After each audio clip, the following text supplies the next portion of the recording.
Pigmentation ಈಗ ನಾವು ಸಂಪೂರ್ಣ ಗುಣಪಡಿಸ್ಕೊಳ್ಬೋದಾ? ಎಷ್ಟು ದಿನ ಆಗುತ್ತೆ? So it depends upon the type of pigmentation. ಈಗ ಸಪೋಸ್ ನೀವು ಹೋಗಿ ಬಿಸಿಲಲ್ಲೆಲ್ಲ ಸುತ್ಕೊಂಡು ಟ್ಯಾನ್ ಆಗಿದ್ದೀರಾ, ಖಂಡಿತ ಹೋಗುತ್ತೆ. ಸೊ ಅದಕ್ಕೂ 4 to 6 weeks ಬೇಕಾಗತ್ತೆ. ಈ ಪಿಂಪಲ್ಸ್ ಎಲ್ಲ ಬಂದಿರತ್ತೆ, ಪಿಂಪಲ್ಸ್ ಆಗಿ ಮಾರ್ಕ್ಸ್ ಬಂದಿರತ್ತೆ, ಅದು ಖಂಡಿತ ಹೋಗುತ್ತೆ.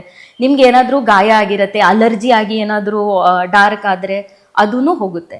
ಈಗ 2 ಪಿಗ್ಮೆಂಟೇಷನ್ ಇದೆ. ಒನ್ ಈಸ್ ಸ್ವಲ್ಪ ವಿಚಿತ್ರ ಹೆಸರು ಇದೆ, ಲೈಕನ್ ಪ್ಲೇನಸ್ ಪಿಗ್ಮೆಂಟೋಸಿಸ್ ಅಥವಾ ಡೈ ಇಂಡ್ಯೂಸ್ ಪಿಗ್ಮೆಂಟೇಷನ್ ಮತ್ತೆ ಮೆಲಾಸ್ಮಾ ಬಂಗ್.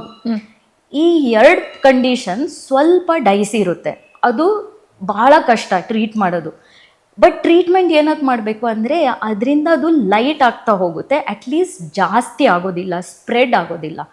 ಸೊ ಕೆಲವು ಪಿಗ್ಮೆಂಟೇಷನ್ ನಾನು ಹೇಳಿದ ಪ್ರಕಾರ ಖಂಡಿತ ಫುಲ್, ಕೆಲವು ಬರೀ ಕ್ರೀಮ್ಸಲ್ಲಿ ಹೋಗುತ್ತೆ, ಕೆಲವು ಆ್ಯಡೆಡ್ ಟ್ರೀಟ್ಮೆಂಟ್ಸ್ ಇರುತ್ತಲ್ಲ, ಲೈಕ್ ಕೆಮಿಕಲ್ ಪೀಲ್ಸು, ಲೇಸರ್ಸು, ಅಂದರೆ ಪಿಗ್ಮೆಂಟ್ ಲೇಸರ್ಸ್ ಅಂತೀವಿ, ಅದರಿಂದ ಹೋಗುತ್ತೆ. ಕೆಲವಿಗೆ ಓರಲ್ ಸಪ್ಲಿಮೆಂಟೇಷನ್ಸ್ ಎಲ್ಲ ಬೇಕಾಗುತ್ತೆ, ಕೆಲವಿಗೆ ಸ್ವಲ್ಪ ಟೈಮ್ ತಗೊಳುತ್ತೆ ಅಥವಾ ಒಂದು ಲೆವೆಲ್ವರೆಗೆ ಬಂದು ಅಲ್ಲೇ ಇರುತ್ತೆ. ಸೊ ಈ ಪಿಗ್ಮೆಂಟೇಷನ್ಗೆ ಟ್ರೀಟ್ಮೆಂಟ್ ಹುಡುಕಿ ಬೇರೆ ಕಡೆ ನೀವು ಯಾವತ್ತೂ ನೋಡಿದ್ರೆ ಯಾವ ಡರ್ಮೆಟೊಲಜಿಸ್ಟ್ ನಿಮ್ಗೆ ಹೇಳಲ್ಲ ಒಂದ್ಸಲಿ ಟ್ರೀಟ್ಮೆಂಟ್ ತಗೊಳ್ಳಿ 100% ಹೋಗುತ್ತೆ. ಯಾಕಂದರೆ ಪಿಗ್ಮೆಂಟೇಷನ್ ಬರೋದು ನಿಮ್ಮ ಲೈಫ್ ಸ್ಟೈಲಿಂದ, ನೀವು ನಿಮ್ಮ ಸ್ಕಿನ್ಗೆ ಏನು ಕೇರ್ ಮಾಡ್ತೀರಾ ಅದರ ಮೇಲೆ. ಸೊ ಬರೀ ನಾನು ಒಂದು ಕ್ರೀಮ್ ಅಥವಾ ಒಂದು ಟ್ರೀಟ್ಮೆಂಟ್ ಕೊಟ್ಟು ನಿಮಗೆ 100% ಹೋಗುತ್ತೆ ಅಂತ ಹೇಳೋಕ್ಕಾಗೋದಿಲ್ಲ.